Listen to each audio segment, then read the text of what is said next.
Hi everybody! This weekend I didn't have anything on my schedule, and I actually thought I would record several YouTube videos. But instead I went out shooting photos and some video. But I thought I could invite you to my living room, or not really actually in my living room, it's about 1.5 kilometers from here. But I want to talk to you a bit about interpretation, because even if you have skills, we need skills to play an instrument, of course, but skill alone doesn't make music. And you probably heard me talking about that music is a language. And if you think about, if you learn a new language, what are people saying to you what you should do a lot to be able to learn a new language? What do you think? Practicing vocabulary? No. That's not the best thing to do. One important thing to do is to listen to native speakers, to listen to people who speak the language. That's the way to get used to it. And even if you don't learn a lot in the beginning. For example, I was in Japan a long time ago, and I didn't study Japanese before I went there, but I listened a lot, and after a while I could separate the words, so I could hear what words they're saying, and I actually could check them up in the dictionary and find out what they said. Afterwards I studied a little bit Japanese. Oh, I want to take a photo of them. Okay, do that later. Anyway, listening is very important. I remember when I studied, actually before college, I went to some different schools and had teachers who were like who were players in the local orchestras, in the Stockholm Orchestra, Stockholm Philharmonic Orchestra, and even the Opera Orchestra. And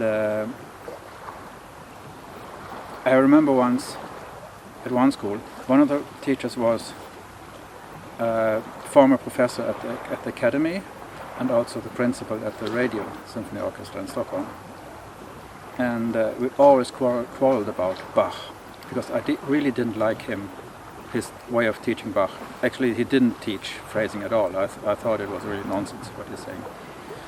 And then he retired, and there was another player from the opera, Stockholm, and he actually told me, oh, Bach, you shouldn't do anything with it, you should just breathe on the bar and then just play what's in the music. And that's really nonsense. What written music is nothing without a context. Written music is just an image of something.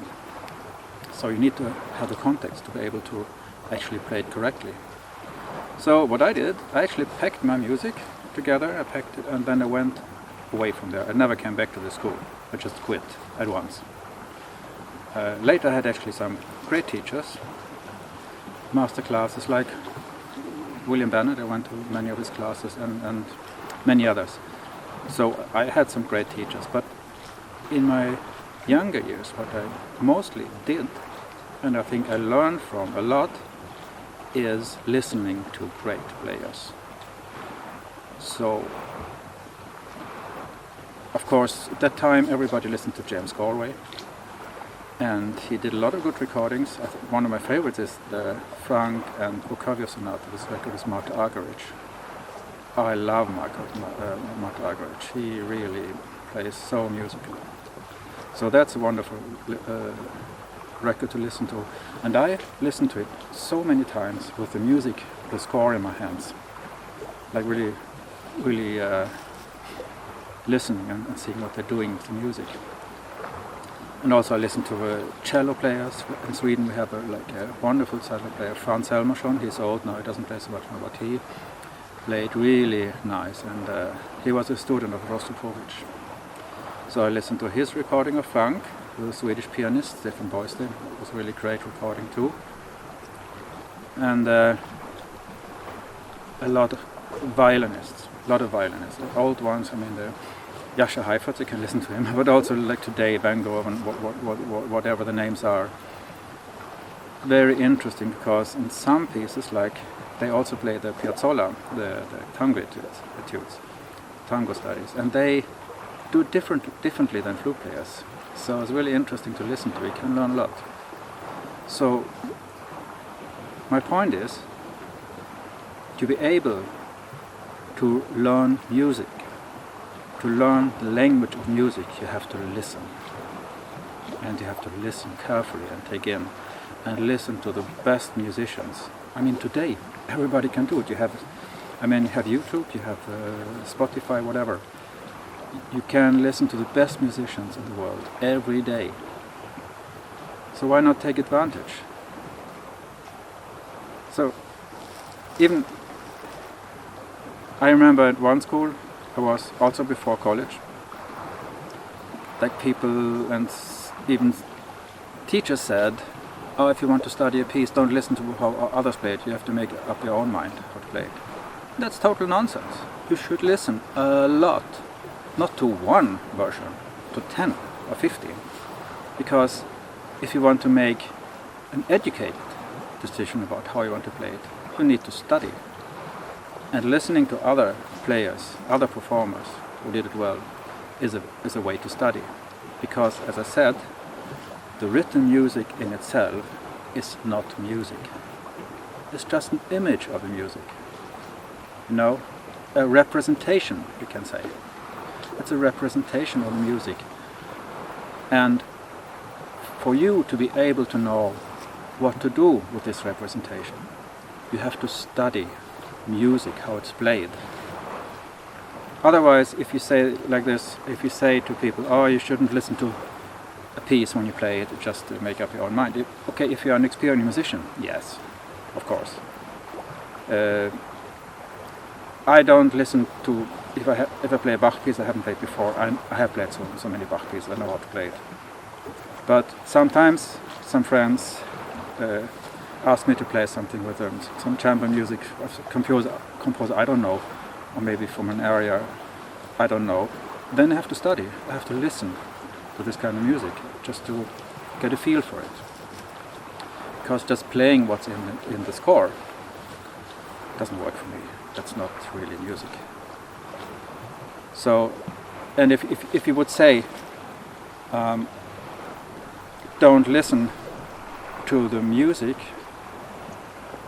you want to play by other performers because you will be influenced by it, that's the same as you would say, oh, you want to learn French? Okay, but don't listen to native French speakers, because you have to make up your own mind how French should sound.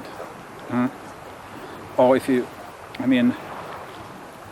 if the pronunciation of French, I mean, if you play Bach like Mozart or Beethoven, it's like if you speaking French with English pronunciation, or reading a French text with English pronunciation. That's not correct.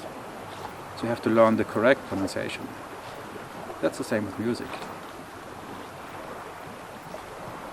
And of course, to do a few things there, to be able to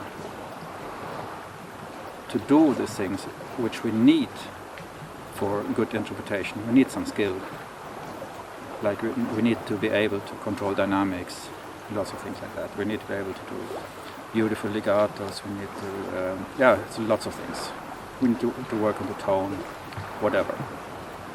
But all this is nothing if you don't have anything to say. And that's the most important thing. Okay, see you next time.